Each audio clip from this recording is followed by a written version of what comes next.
managing youth aspirations and information in community relations. That segment of the society is a very strong segment, the youths, because they are the majority, they have a lot of energy, and most likely they are far more educated than the generation of their parents and uncles. And they have seen the world. They are seeing the world. They are familiar with what is going on worldwide.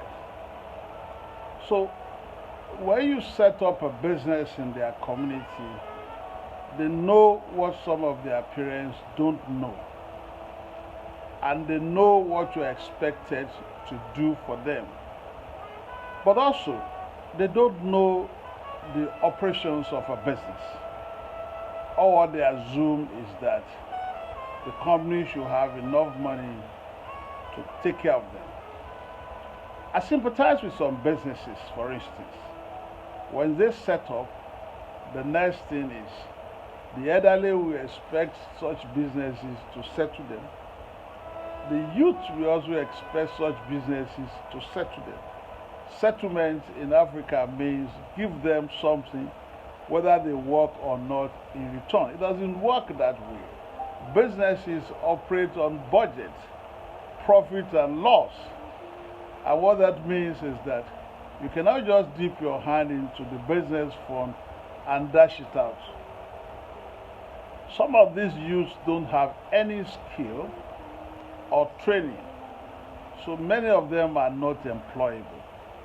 And if they are employable, how many of them are you going to employ? Some of them are also coming from the background of the information they have gotten from the elderly to try to squeeze some things from the company, whether convenient or not. This is very difficult in areas where you have petroleum exploration or mining. They assume, whether you like it or not, you're going to get something from that. But if you are the operating company, you are also working with so many other businesses to achieve your objectives. And it's a capital intensive business.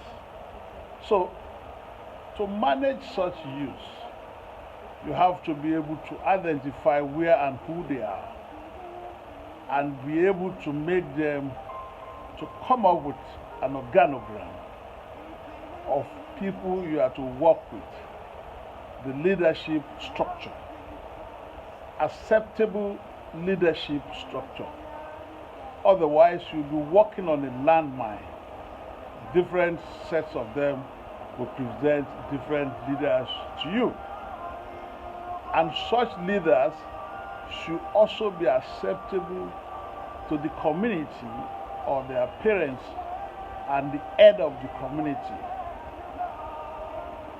As a starter, you should take them through what a business is. It could be an interaction session to let them know what a business is and how it takes to run a business. You should cut them as if they're part of your business. They are, because they are the community, and they should appreciate what you do. And also, you should allot some percentage of work to them, those who are qualified to work there. Especially the unskilled workforce should come from the community. The gatemen, the security, the drivers, and some other job that you think you can source from the community. Well, technical areas, you have your policy, and let them know this policy and how you have to follow it. Then let them also know that you're ready to do much for them within your budget. It's better for both of you to agree on something than for both of you to be engaged in disruption.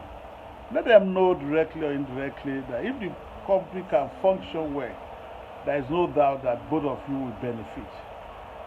Because what it means is that if the company can function well, you will make enough money. But if it can't function well and you have to pull out, whoever is coming back will face the same problem. So it continues to be a cycle.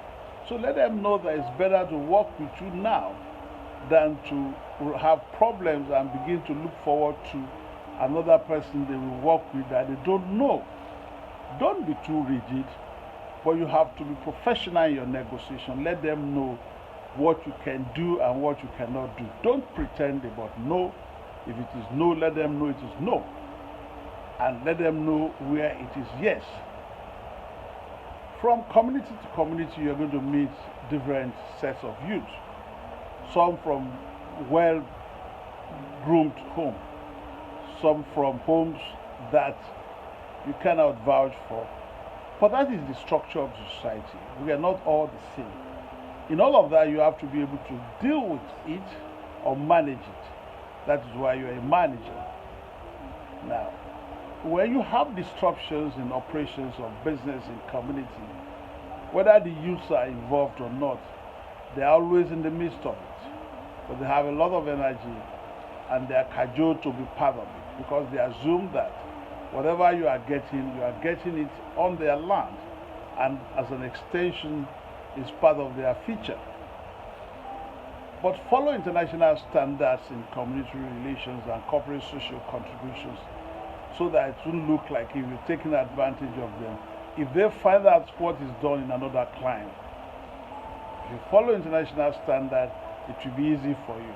And whatever you are doing with them, don't let it be under the bench or under the table. Agree on it, let your lawyer study the document, and let it be properly documented, signed and received by both parties. Having said that, youth are very interesting people to work with. It's just a matter of getting to connect them where it is necessary.